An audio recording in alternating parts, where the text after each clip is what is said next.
I still remember the exact moment my world fell apart. The fluorescent lights of the HR office buzzed overhead as Patricia slid a folder across her desk. Her face was a mask of disappointment mixed with pity. Emily, we found evidence that you accessed confidential materials before the promotion exam. The IT logs show it clearly. Her words hit me like a punch to the gut. Your laptop accessed the answer bank at 9:47 p.m. last Thursday. My mouth went dry. That's impossible. I didn't. The evidence is conclusive. She cut me off. Richard submitted the report himself after it flagged suspicious activity. Richard, my boss for 8 years, the man who nodded with rare approval when I finished top of my class in that exam. We have a zero-tolerance policy for cheating. Patricia continued, your employment is terminated effective immediately. I sat frozen, my brain struggling to process what was happening because I knew one thing with absolute certainty. I wasn't even home last Thursday night. I was at my dad's 60th birthday dinner with my entire family. Someone had set me up and I had a sinking feeling I knew exactly who. Security guard Mike wouldn't look me in the eye as he escorted me to my desk. Coworkers peered over cubicle walls, then quickly ducked down when I glanced their way. 8 years of dedication reduced to whispers and averted gazes. You have 15 minutes to gather personal items, Mike mumbled, staring at the floor. I robotically packed my coffee mug, family photos, and the small plant I'd kept alive for years. My mind raced with questions, but my body moved on autopilot before I even reached the parking garage. My company email stopped working, my security badge deactivated with a sad little beep when I tried to use the elevator in my car. A text from Jessica in accounting popped up. HR just sent an email about your violation of company ethics. What happened? I couldn't answer. My throat felt like I'd swallowed glass. At home I found an email from legal. Do not attempt to contact current employees or clients of Mercer Financial. Any such contact will be considered harassment. They hadn't just fired me, they had erased me and Richard, my mentor. My boss had orchestrated the whole thing. What I didn't understand was why I sat on my couch that night surrounded by crumpled tissues, scrolling through my phone. Photos from Dad's birthday dinner filled my screen. Timestamped 7:30 to 11:15 p.m. last Thursday, the exact time I supposedly accessed those files. There were dozens of witnesses, a restaurant receipt, even an Instagram post for my sister with me clearly in the background, captioned 9:45 p.m. and Dad still going strong. I forwarded everything to Patricia in HR with a desperate note explaining my alibi. Her response came minutes later. The logs show the access came from your company laptop at your home IP address. This matter is closed. I threw my phone across the room and buried my face in my hands. It didn't make sense. I never brought my work laptop to Dad's birthday. It had been at home, powered down, unless someone else had accessed it remotely, but that would take admin credentials. It would mean someone deliberately framed me. As I reached for my phone to check my calendar again, it buzzed with an unknown number. Emily, it's Ethan from It. Don't hang up. I think I know what happened. My heart skipped a beat. Ethan Rise and I weren't friends exactly, but we'd always been friendly. He was that rare IT guy who didn't talk down to people who asked for help. He'd been on leave when everything happened. I just got back and heard, he said, voice low like he was hiding. It doesn't add up. You cheating? No way. For the first time in 2 days I felt tears of relief instead of despair. Someone believed me. The logs look too perfect, he continued, so I dug deeper. Emily, someone used an administrative override to access your laptop remotely that night. My breath caught. Can you prove it? I'm working on it. The override came from inside the building, not your home. The metadata shows it clearly, but someone tried to hide it. Richard the first whispered. There was a pause on the line. Maybe, but why would he do this? I thought hard. 6 months ago I flagged some inconsistencies in the Peterson account. Richard told me to drop it. The vendor he personally recommended. Ethan asked yes, and the report I filed mysteriously disappeared from the system. Emily, Ethan's voice was dead serious. He didn't frame you because you might get promoted. He framed you because you were a threat. The next day Ethan called again. I found something. The remote access wasn't just any override. It required top-level credentials, and guess who was still in the building at 9:47 Thursday night? My stomach tightened. Richard, his Security badge swiped at 9:32 p.m. to access the executive floor. He didn't leave until 10:15. I paced my apartment, mind racing. Can you trace the exact device that triggered my laptop? Already did. It came from a company IP address assigned to Ethan. Paused dramatically. Richard's office computer. The pieces were falling into place, but it still seemed unbelievable. My boss of 8 years had deliberately destroyed my career. There's more, Ethan continued. After accessing your laptop remotely, the user logged into your profile and used it to open the exam portal. Classic frame job. But why go to all this trouble? I asked. Because you almost caught him once with Peterson. What else might you catch if you became senior auditor with higher clearance?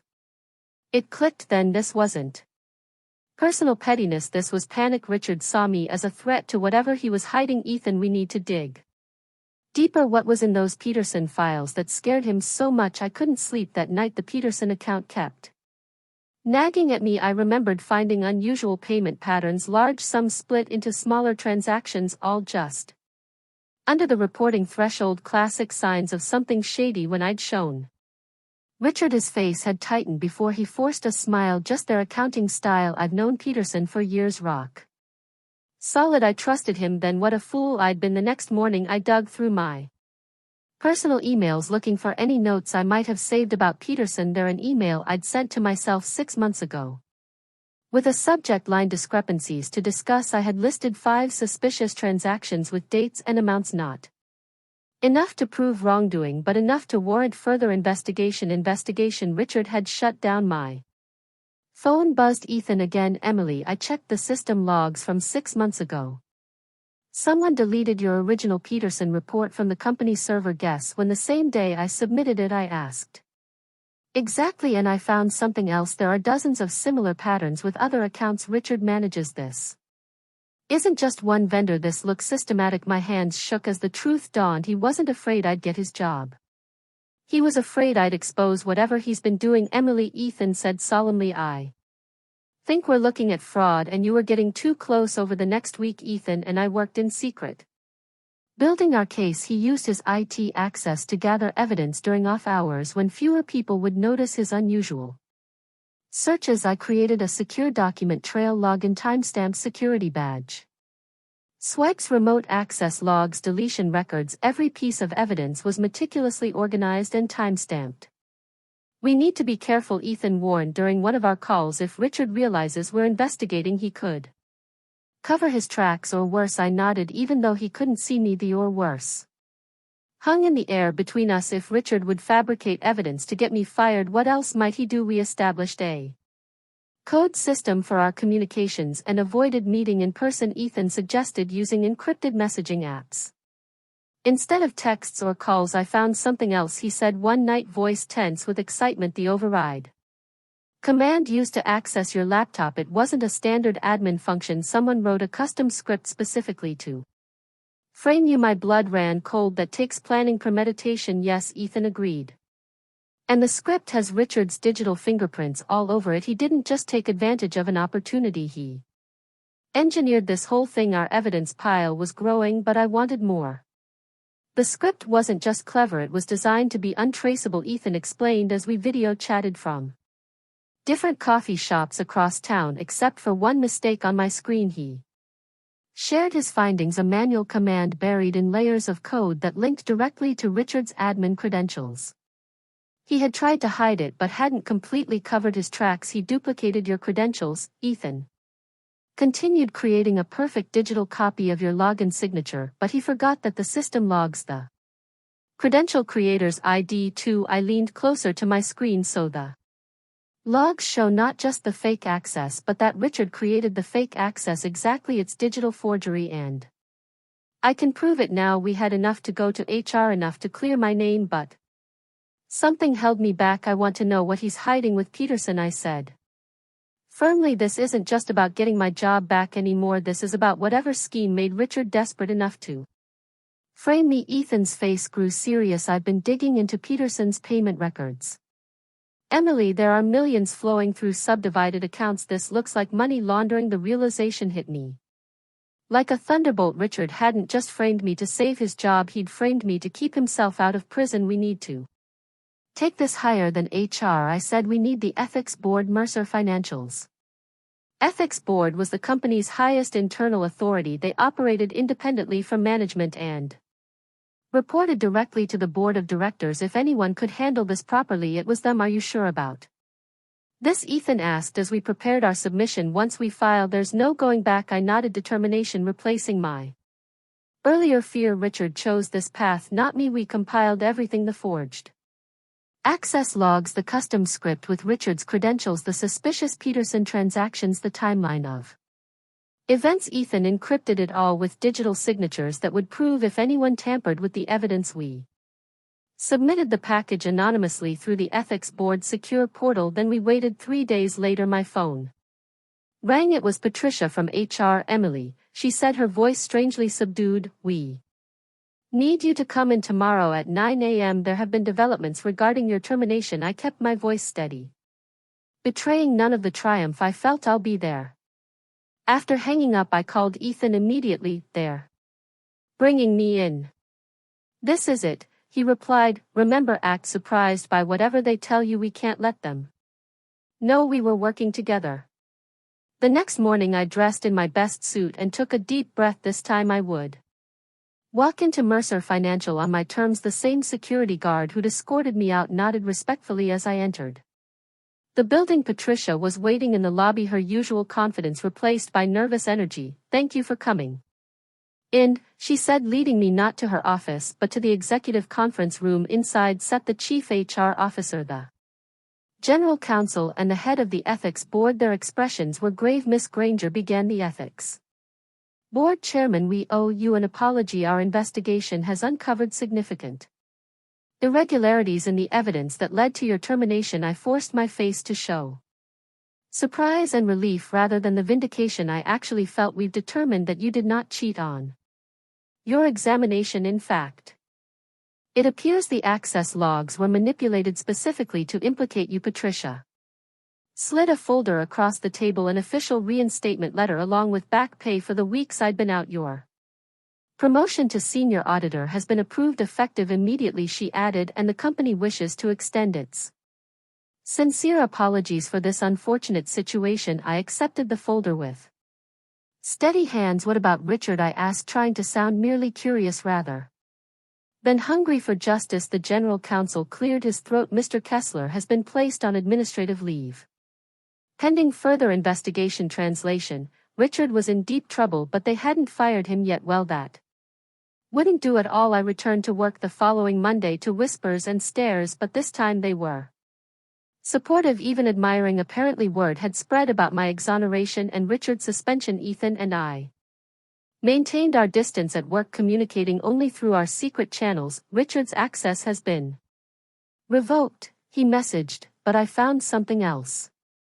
Before he was suspended, he made one last move against you. He sent me a screenshot of an email Richard had drafted to the Financial Industry Certification Board, the organization that oversees all compliance professionals in the industry. The email falsely reported that I had been terminated for ethics violations, recommending I be blacklisted from all financial compliance roles. My blood boiled. Even in his downfall, Richard was trying to destroy my future. Did this actually get sent? I texted back, hands shaking with rage. Almost. It was in his drafts folder, scheduled to send automatically today. I intercepted it. Relief flooded through me, followed quickly by renewed determination. Keep digging, I wrote. He tried to nuke my entire career. I want to know everything he's hiding. This wasn't just about clearing my name anymore. This was about making sure Richard Kessler never had the power to hurt anyone else again, and I knew exactly where to start. The Financial Industry Oversight Board controls who can and cannot work in our field. Their ethics committee has the power to revoke licenses permanently. With Ethan's help, I prepared a comprehensive package, evidence of Richard's frame-up, his attempted blacklisting, and the suspicious Peterson transactions. I included a forensic analysis of how he'd manipulated the system to implicate me. Are you sure about this? Ethan asked as I prepared to send it. This won't just get him fired, this could end his career forever. I paused, considering the weight of what we were doing. Then I Remembered how easily Richard had discarded 8 years of my loyal service, how he'd tried to destroy not just my job but my entire professional future. He made his choice, I said firmly, hitting send. Now he faces the consequences. The oversight board's automatic reply was brief: receipt confirmed, investigation pending. That night I slept better than I had in weeks. Richard thought he was safe, demoted but still employed. He had no idea what was coming. Meanwhile, the ethics board's investigation continued. They were reviewing all of Richard's accounts now.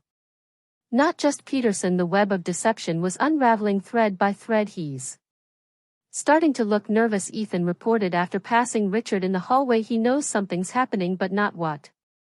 Good, let him sweat. Ethan called me after hours, voice tight with excitement. I found his test environment. You won't believe this. He discovered a hidden folder on Richard's secure drive containing practice runs of the override script used to frame me. Richard had tested it multiple times, perfecting his attack. These files show premeditation, Ethan explained. He was planning this for weeks, maybe longer. Even more damning, Richard had created a second set of forged logs, backup ammunition in case the first set was questioned. These fake logs showed me supposedly sharing my password with a friend outside the company. It's like he had a whole arsenal ready, I said, disgusted. Belt and suspenders approach to framing me. This wasn't just him covering his tracks with Peterson, Ethan mused. This level of preparation suggests something bigger. He was right. This was overkill for a simple cover-up. Richard must have been protecting something much larger than a few suspicious transactions. We need to find what he was really hiding, I said. Something made him desperate enough to risk everything to get rid of me. Ethan agreed. I'll keep digging into the Peterson accounts. There must be connections to other clients, other transactions. I hung up, more determined than ever. Richard hadn't just tried to cheat me out of a promotion. He'd been playing a much bigger and more dangerous game, and I was getting closer to uncovering it. Emily, check your secure email now, Ethan messaged at midnight. I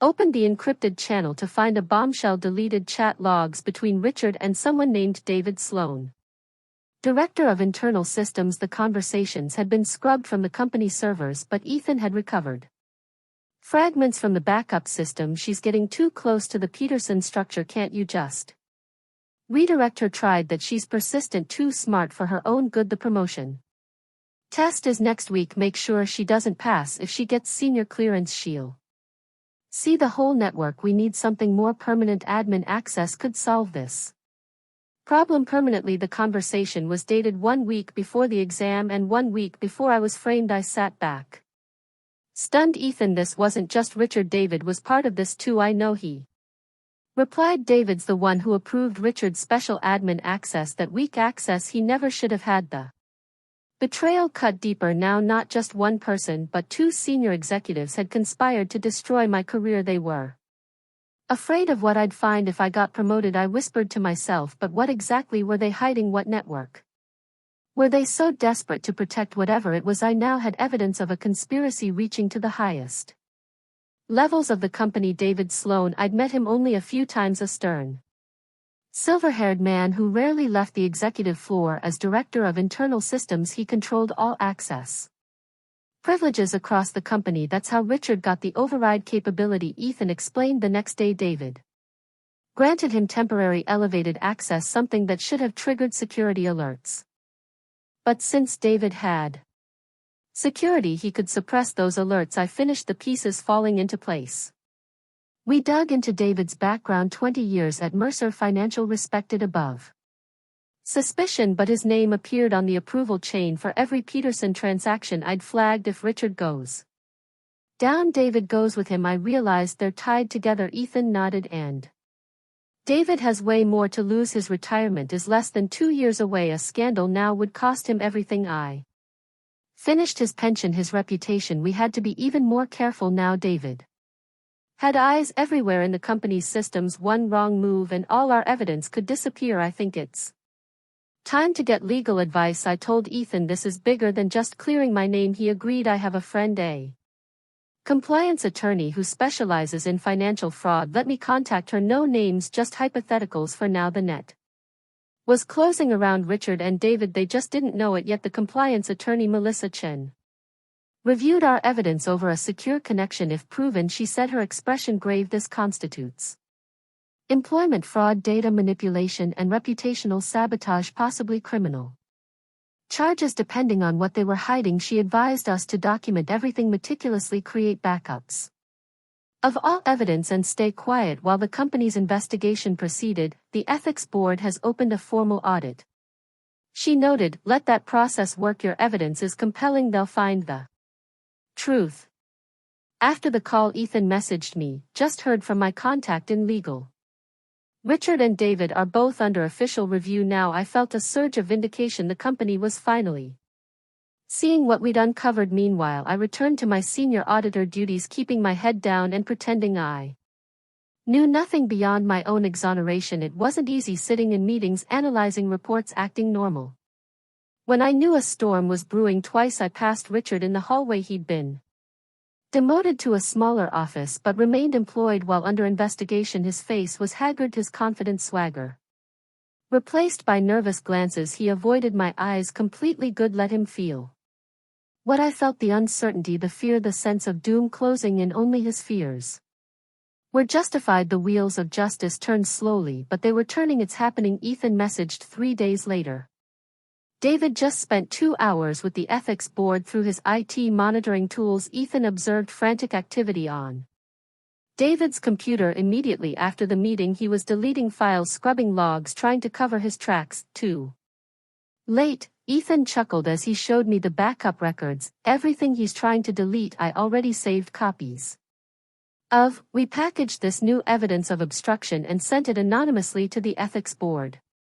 Within hours, David was called back in for another interview. They've separated them now, Ethan reported later. Richard and David are being questioned in different rooms. No chance to coordinate their stories. I imagine the scene. Too powerful men who thought themselves untouchable now sweating under the harsh lights of investigation. The same men who had callously ruined my career. Without a second thought that evening I received an unexpected email from the ethics board. Miss Granger, your expertise would be valuable to our ongoing audit. Please hold time tomorrow at 10 a.m. I forwarded it to Ethan. What does this mean? I think, he replied after a moment. They're going to ask you to help nail the coffin shut. For the first time in this whole ordeal, I felt a smile, a real smile spread across my face. The tables had truly turned. David cracked first. Faced with overwhelming evidence of his role in the scheme, he threw Richard under the bus. Kessler approached me about the access he claimed to the ethics board. I only enabled it. I had no idea what he planned to do. He said it was for system testing. His denial crumbled when confronted with the recovered chat logs. The panic in his eyes was visible even from where I sat, called in as an expert witness to verify the technical aspects of how I'd been framed. Richard, meanwhile, denied everything. He claimed his account must have been hacked, that he was being set up just like I had been. His performance might have been convincing if not for the mountain of evidence against him. Miss Granger, the ethics board chairman, asked me, in your professional opinion, could these access patterns have occurred accidentally? I looked Richard straight in the eye for the first time since my return. No, sir, the pattern shows deliberate, methodical action by someone with intimate knowledge of our systems and my work habits. This required planning and intent. Richard's face drained of color as Ethan was called in next, walking the board through the technical trail that led directly to Richard's door. The evidence is conclusive, Ethan finished. There is no possibility this was coincidental or accidental. Richard slumped in his chair, finally realizing his defeat was complete. The ethics board's verdict came down like a hammer the next day. Both Richard and David were found guilty of malicious conduct, abuse of privileges, and harmful actions against another employee. Richard was terminated effective immediately. No severance, no references. Security escorted him out that afternoon carrying a single box of personal items. Our eyes met as he walked past my desk. The hatred in his gaze was palpable, but beneath it lay something else, fear. He knew this wasn't the end. David received a different fate, demotion to a non-management role, permanent flag in his HR file, and mandatory ethics training. His proximity to retirement had earned him a sliver of mercy. The company called an all-hands meeting to address the situation, making it clear that Integrity violations would not be tolerated at any level without naming me directly. They referenced recent events that had exposed serious ethical breaches. After the meeting, the chief HR officer approached me privately. Emily, we want to offer you a formal apology again, and we'd like to discuss additional compensation for the hardship you experienced. I nodded politely, but my mind was elsewhere. Because while Mercer Financial thought this matter was closed, I knew the final act was still to come. The oversight board hadn't issued their ruling yet. The Financial Industry Oversight Board moves slowly but definitively. 3 weeks after my submission, they reached their decision. Richard Kessler's license to work in corporate finance was permanently revoked. The official notice arrived in both his personal email and the company's compliance department simultaneously. The ruling was brutal in its simplicity due to evidence of fraudulent behavior, falsification of records, and ethical violations. Richard Kessler is permanently barred from all positions requiring financial compliance certification in our industry. This was a death sentence. No reputable firm would touch him now. I learned of the decision through Ethan, who still monitored the compliance inbox. It's done, he texted. Richard is finished. That evening I sat on my balcony with a glass of wine watching the sunset. The man who had tried to destroy my career had lost everything. Instead, the justice was poetic, yet I felt no celebration, only a quiet sense of closure. This hadn't been about revenge but accountability. Richard had made his choices and now he faced their consequences. My phone buzzed with news alerts. The story had broken in the financial press. Former Mercer executive barred from industry after ethics scandal. Richard's fall from grace was complete, public, and permanent. The cheater label he tried to pin on me now belonged to him forever. The fallout continued. David Sloan announced his early retirement effective immediately. The spend more time with family excuse fooled no one. My phone rang constantly with recruiters suddenly interested in my unique experience in compliance and ethics. Word had spread about my exoneration and subsequent role in exposing the fraud. The CEO himself invited me to lunch, offering effusive apologies and a substantial raise. We value integrity here at Mercer, he insisted, as if the entire scandal hadn't happened on his watch. I smiled politely through the meal but had already made my decision. I declined the company's improved offer to stay. I appreciate the opportunity, one told him, but I think it's time for me to explore new horizons. His surprise was obvious. He'd expected gratitude, not independence. May I ask where you're heading? I'm considering my options, I replied diplomatically. The truth was I'd already accepted an offer from Archway Partners, Mercer's most prestigious competitor. They'd reached out discreetly, impressed by how I'd handled the entire situation. As I cleaned out my desk for the second time in 2 months, the difference was striking. This time I left on my terms. Head held high, future bright. Ethan stopped by as I packed. So what's next for you? He asked. I smiled. Actually, I have a question about that. You want me to come with you to Archway? Ethan's eyes widened. Seriously? I nodded. I've already discussed it with them. They're impressed with your skills and integrity. The offer includes a substantial raise for both of us. Archway Partners had been thrilled at the prospect of poaching 2 top talents from their rival, especially under these circumstances. My new title would be Director of Compliance Analytics, with nearly double my Mercer salary. They value integrity there, I explained, and they're smart enough to know that what Richard tried to do to me could happen anywhere without proper oversight. Ethan considered for only a moment before breaking into a wide grin. When do we start? 2 weeks later, we both submitted our resignations. The news traveled through Mercer like wildfire. 2 key employees leaving right after the scandal. It didn't look good for the company. My last day was surprisingly emotional. Despite everything I had history here, colleagues stopped by to wish me well, many expressing admiration for how I'd handled the ordeal. As I walked out the front door for the final time, I felt lighter. The betrayal still stung, but it had led me to something better, a workplace that valued my skills and my character. Sometimes getting pushed off a cliff teaches you that you can fly. My first week at Archway was ending when I received a crisp envelope with Mercer Financial's logo inside. Was a handwritten note from the head of their ethics committee. Dear Miss Granger, your Handling of the recent unfortunate situation demonstrated exceptional integrity and professional courage as we rebuild our ethics protocols. Your insights would be invaluable. Would you consider consulting with our committee? On a limited basis, respectfully, Jonathan Wells. I stared at the note, a strange mix of emotions washing over me. They were asking for my help, the same company that had escorted me out in disgrace just months ago. There was something satisfying about their need for me now. Something validating about their recognition of my value after treating me as disposable. I folded the card in half and slipped it into my desk drawer. No response needed. My focus was on building something new, not fixing what they'd broken. Let them find their own way forward. That evening, Ethan and I celebrated our successful first week with dinner at an upscale restaurant, the kind of place Richard used to frequent.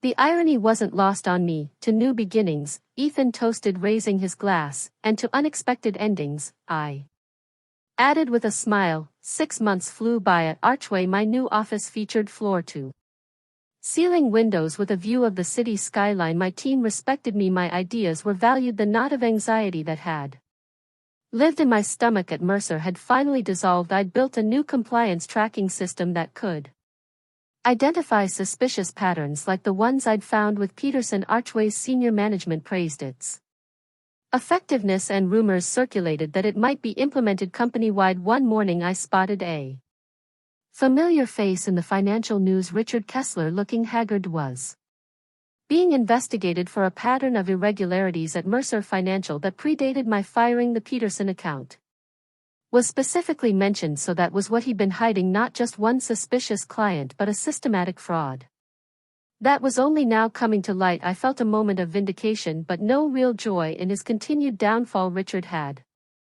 become a cautionary tale. Nothing more. Later that day I interviewed candidates for a new position on my team. One question I always asked: tell me about a time you faced an ethical challenge.